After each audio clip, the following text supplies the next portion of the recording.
Okay, this is August 25th, 2015, and it's just after 12 o'clock. I just threw my line in down here at the backyard pond. It'll take a while before the fish will start hitting, so I brought you coffee, and I got this book by Dukeman that I've been kind of reading here. Well, not kind of reading, I've been reading, but off and on, because I got about 3 other books I'm working on, and this new Bible that the New Testament authority Daniel Hatfield sent me, which is very gracious of him. The house up here is empty because all the kids are at school today with Melanie. So anyway, had an interesting debate this morning with Tim Dukeman about egalitarianism, and I think Tim's position more or less was that egalitarians need to be ferreted out and probably disciplined if they are stubbornly sticking to their views. And anyway, it's a beautiful day out here today at the pond, but just wanted to mention a couple things about that. One is okay, nothing going on yet.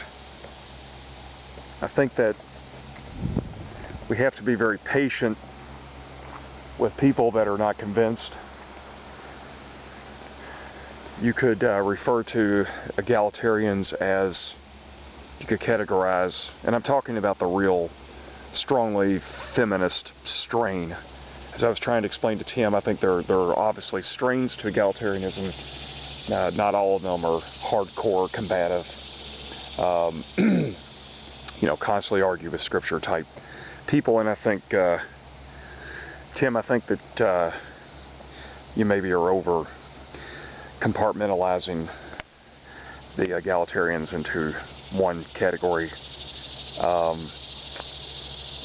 maybe not seeing that there's nuances to their various views. And anyway,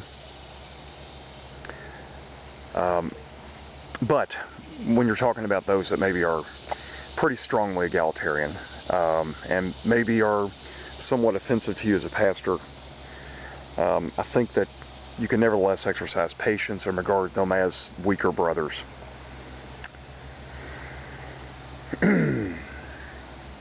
If they are not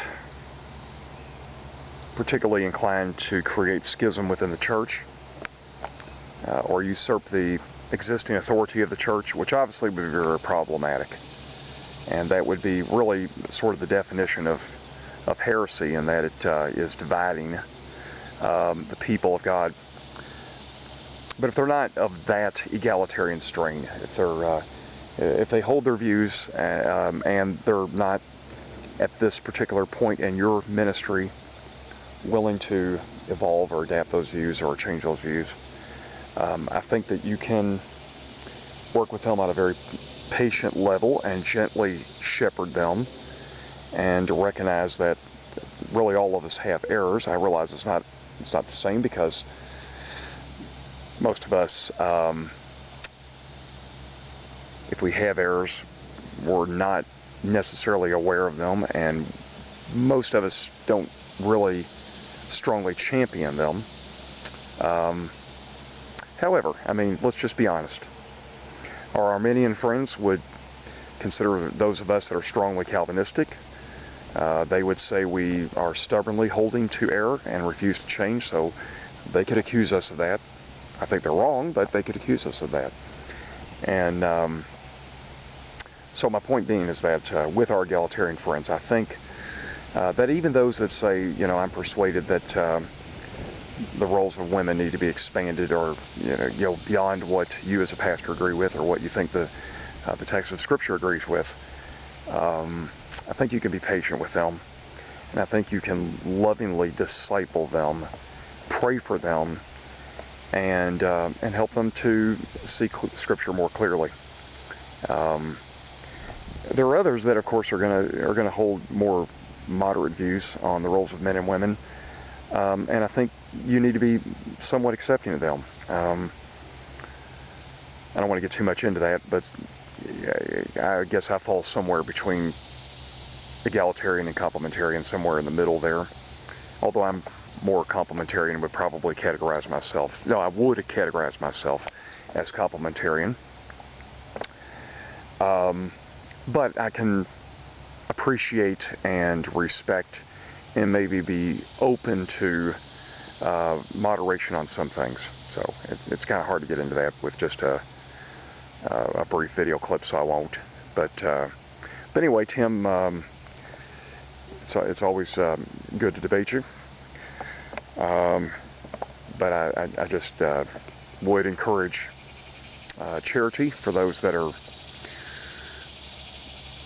very strongly complementarian to the point where it is a primary and not a tertiary issue to you. And if that is you, that's, well, God bless you. I do think that it is somewhat of a tertiary issue, but that's my own personal conviction.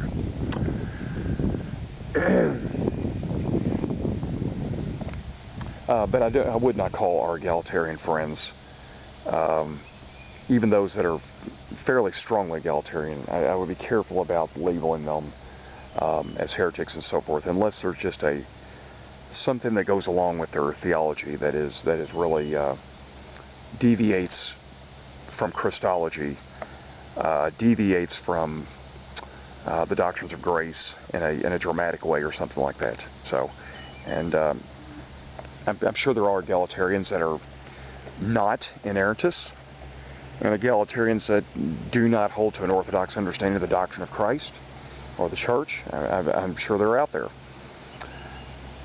But there are others that are moderate and I think orthodox, and we can disagree with them without labeling them as sub-Christian. So, all right, well, anyway, rambling on and on because don't have a script in front of me. This is why I preach from sermon notes typically on Sunday mornings, so that I don't do what I've been doing the last 7 minutes and something. So, all right, that's all. Tim, hope you enjoyed this video. If nothing else, I hope you enjoyed the scenery from the back of my property. Just a little piece of Eden out here in southern Indiana. Doesn't it make you want to move up here, Tim? Actually, you live not too far from here, I think. So, all right, maybe not. Have a good day, everyone. God bless.